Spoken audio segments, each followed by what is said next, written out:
Just before midnight, a sudden, insistent knock shattered the stillness, far too urgent to be mistaken for a casual visit. Daniel Carter wiped his hands on a dish towel and went to the door, but the moment he opened it, any sense of normalcy disappeared. Standing outside in the pouring rain was Lena Walker, his ex-wife's younger sister, someone he hadn't seen in years. She was completely soaked, her body trembling from the cold. Before he had a chance to speak, she pushed an envelope into his hands. Inside was a marriage registration form, already filled out, with his name printed neatly on the line meant for the groom. Meeting his eyes, Lena said quietly, "I have 3 days, please." Daniel stood there without moving, the envelope clutched in his hand, his eyes fixed on the printed word groom beside his own name. It felt unreal, as if a decision about his life had already been made without his involvement. Behind Lena, the rain kept falling in a steady, indifferent rhythm, soaking through her clothes and leaving her shivering. She didn't repeat her request or try to persuade him further. Instead, she simply looked at him, her expression worn down by exhaustion and quiet urgency. After a moment, Daniel stepped back and opened the door wider, silently inviting her inside.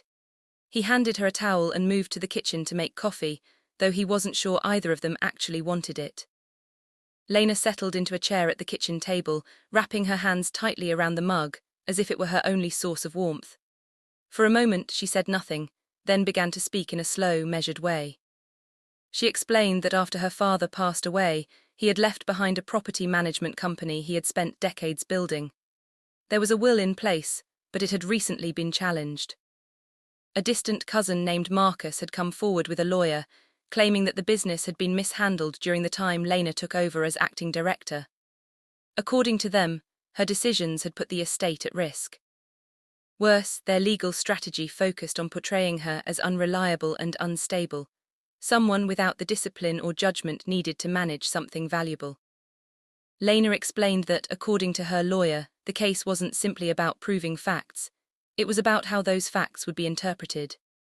The court, she said, would look at her entire life, her financial situation, her personal stability, and the overall image she presented. In that context, being in a real, credible marriage could influence how she was perceived. It wouldn't solve everything, but it might shift the way the panel judged her character and reliability. Daniel listened, turning the idea over in his mind. He couldn't deny that the reasoning made sense, even if it left him uneasy. When Daniel finally asked why she had come to him, Lena didn't hesitate to answer. She admitted that she didn't have many people left to turn to. Once the legal conflict began, most of her friends had quietly stepped back, unwilling to get involved in something so complicated. The men she had been seeing in recent years weren't people she trusted with something this serious. What she needed was someone dependable, someone with a clean reputation, someone the court wouldn't question, and someone who understood her family well enough to speak about it naturally. Daniel, whether he liked it or not, was the only person who met all those conditions, even after all the time that had passed between them. Daniel felt the instinct to refuse almost immediately. It wasn't out of cruelty, but because every practical part of him was already listing the ways this could go wrong. He had spent years putting his life back together after the divorce, shaping something calm and predictable. Stepping back into anything connected to the Walker family, even indirectly, felt like approaching a place he had already learned to stay away from. He understood how easily that world could pull him in. He had experienced it before. And yet, as he looked at Lena, it was clear she wasn't exaggerating or trying to manipulate him. She was worn down, fully inside the situation she was describing. Ignoring her request now felt impossible. In the end, he told her he needed time to think it through. That night, Daniel barely slept. He lay awake, going over every possible outcome, trying to find a version of events where agreeing made sense, and another where it clearly didn't. But no matter how he turned it, his thoughts kept circling back to the same image. Lena standing in his doorway, soaked from the rain, holding what was likely her last option. He understood what it meant to reach that point, when there were no clean choices left, only difficult ones. He had been in his own version of that place once, even if the circumstances had been different. By morning, his mind was made up. He called the number she had left and told her he would help, but he set 2 conditions. They had to be completely honest with each other about what this arrangement was, and what it was. And once the legal matter was resolved, they would handle everything properly and bring it to a clear end. Lena agreed immediately, without hesitation, as if even a conditional yes was enough to steady her. 3 days later, they met at the courthouse to complete the paperwork. The setting was plain and impersonal: bright fluorescent lights, a quiet room, and a clerk who barely looked up from her screen. There were no decorations, no celebration, and no one present beyond what was required. The moment carried none of the usual meaning associated with a wedding. Daniel signed his name on the line marked for the groom, the same line he had first seen on that form in the rain. Lena added her signature beside his, and with that it was done. They stepped outside into a grey afternoon, now legally husband and wife. Neither of them spoke much as they walked toward the parking lot. They had made a practical choice under complicated circumstances. What remained was figuring out what that choice would actually mean going forward. In the days that followed, Daniel and Lena spent time together out of necessity, crafting a story that would hold up under scrutiny. They met regularly, sometimes at her apartment, sometimes at his, working through the small details of a life that looked lived in from the outside. They discussed routines, habits, and preferences, everything that would make their relationship seem genuine. At first, the interactions were clinical, almost like studying for a test.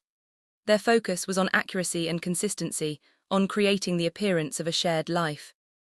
But gradually, the rehearsed nature of their conversations began to fade, replaced by something more natural. Over time, the artificial structure of their meetings started to dissolve. Lena began making tea when she arrived, no longer asking where things were because she had learned the space. Daniel found himself sharing stories unrelated to the legal case: a tough day at work, a neighborhood that reminded him of the past. Lena listened differently than before.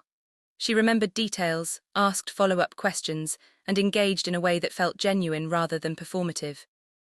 What had begun as a carefully constructed arrangement slowly became something real. They were spending time together honestly, and the connection that developed was no longer just for the court, it was quietly theirs. The first real complication didn't come from the court or Marcus's team, it came from Olivia. One Wednesday evening she called Daniel. It was unusual, they hadn't spoken in months, and their interactions since the divorce had been distant but civil. Her voice was controlled, tight, the same tone she used when she wanted to hide what she was really feeling. She asked how he was, and when he replied that he was fine, she pressed gently, probing whether anything in his life had changed recently. Daniel realized immediately that she already suspected something.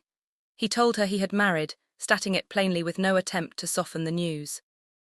A long silence followed, and then Olivia asked quietly to who and when, before ending the call. Later that night, Lena learned about the conversation from Olivia, who had called her immediately after. The tension it introduced was subtle but palpable, adding a new layer of pressure neither of them had anticipated. Meanwhile, Marcus's legal team intensified their efforts, exactly as Gerald Foss had warned them. During a preliminary deposition, the opposing counsel, a sharp, methodical woman named Sandra Briggs, directed her questions specifically at Daniel.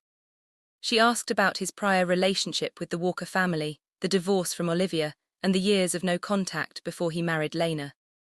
Her questions were precise, designed to make even a straightforward answer appear evasive.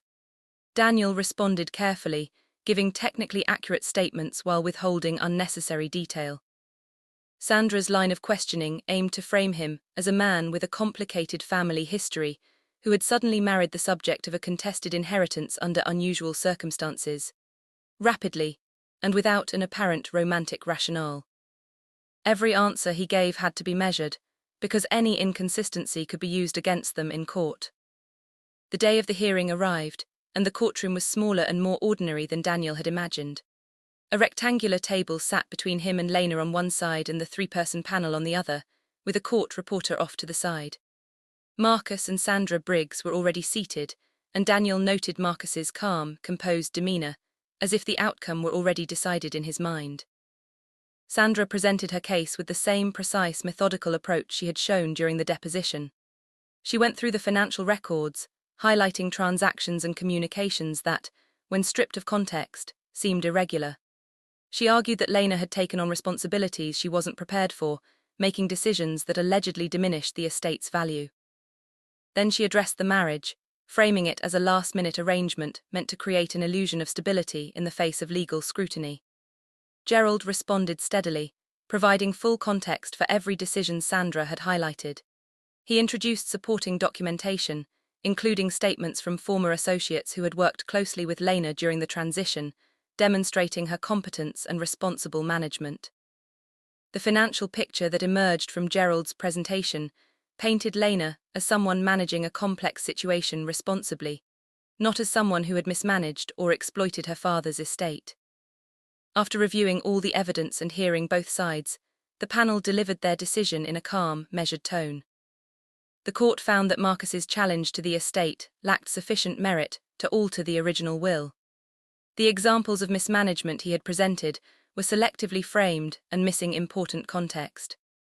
Lena Walker Carter retained full authority over her father's business, and the court recognized her competence in managing the company. Marcus and his attorney left the room quietly, their silence speaking as loudly as any argument could have. Gerald shook Daniel and Lena's hands in the hallway, offering his professional approval, though Daniel sensed a genuine warmth beneath it.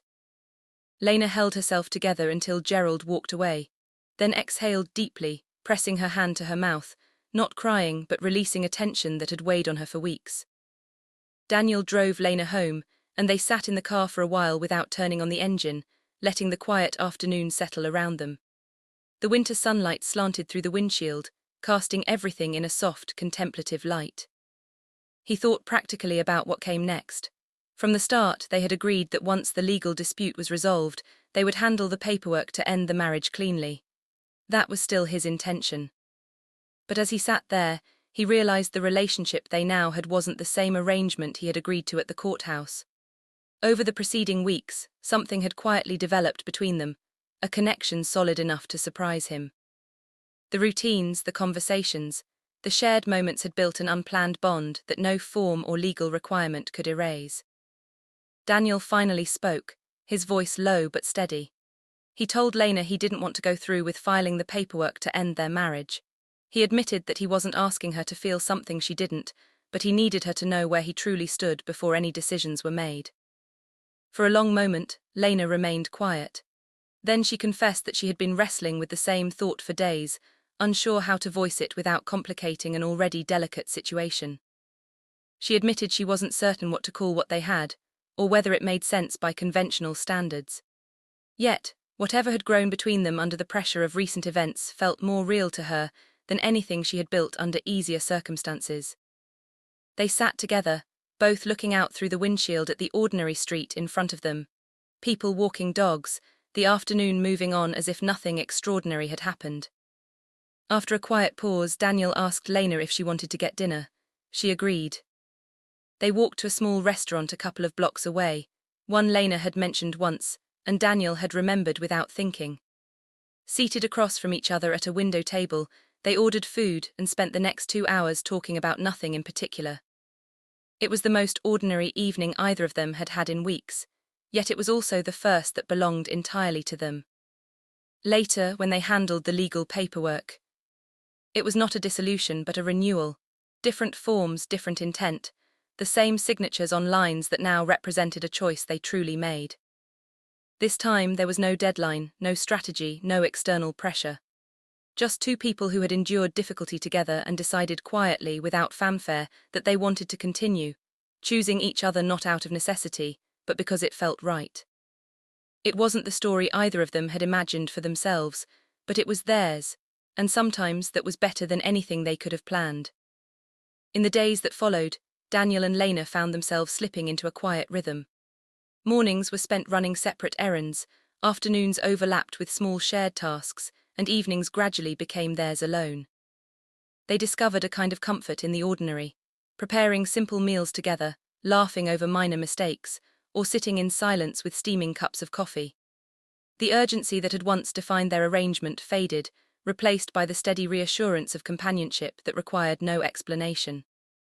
Their conversations began to move beyond logistics and legal details. Daniel shared fragments of his past, childhood memories, regrets, small victories, while Lena spoke of her father, family moments, and personal ambitions she rarely voiced to anyone. With each story, trust deepened. Their connection was no longer about appearances or strategy. It was about genuinely understanding each other, discovering the person who had unexpectedly returned to their lives. One evening, as snow quietly dusted the streets outside, Daniel and Lena found themselves sitting together on the couch. The soft hum of the heater filled the room, and for long stretches neither spoke. Eventually, Lena rested her head on Daniel's shoulder, not planned, not deliberate, just natural. It was the kind of comfort that grows when two people have endured challenges together and emerged on the other side, quietly trusting one another. Life beyond their small bubble continued, reminding them that the world hadn't paused. Emails from the firm, routine family updates, and minor legal follow-ups demanded attention, and they handled each together. Even mundane tasks took on a new significance, reinforcing that they were a team in more ways than just legal standing. What once might have felt tedious now carried a subtle warmth, the shared effort becoming part of the bond they were quietly building. Daniel began noticing small changes in himself. He laughed more easily, observed details he had long ignored, and felt lighter in moments that once seemed heavy.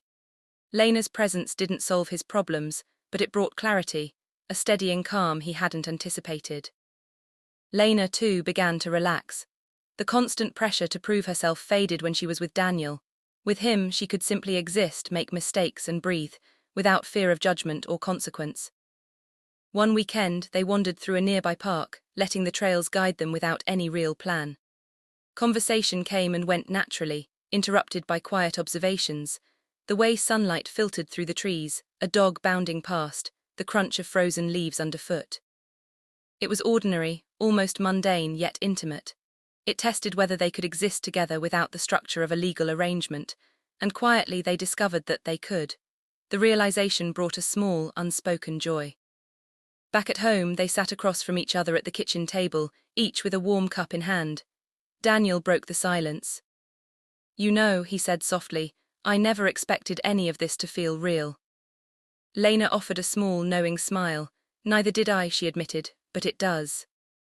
The words were simple, but they carried the weight of everything they had endured together, the legal battles, the uncertainty, the delicate beginnings of trust. For the first time, they allowed themselves to acknowledge it openly. That evening, they walked slowly to Lena's building, side by side, neither rushing, neither speaking unnecessarily. The city lights shimmered around them, ordinary and indifferent to the moment they were sharing. And yet, in that quiet stretch of time, the choice they had made months ago, originally out of necessity, now felt deliberate and intentional. They had chosen each other, not because the world demanded it, but because they truly wanted to. There was no dramatic declaration, no public announcement. Just two people standing together, fully aware of what they had endured, ready to face whatever came next on their own terms.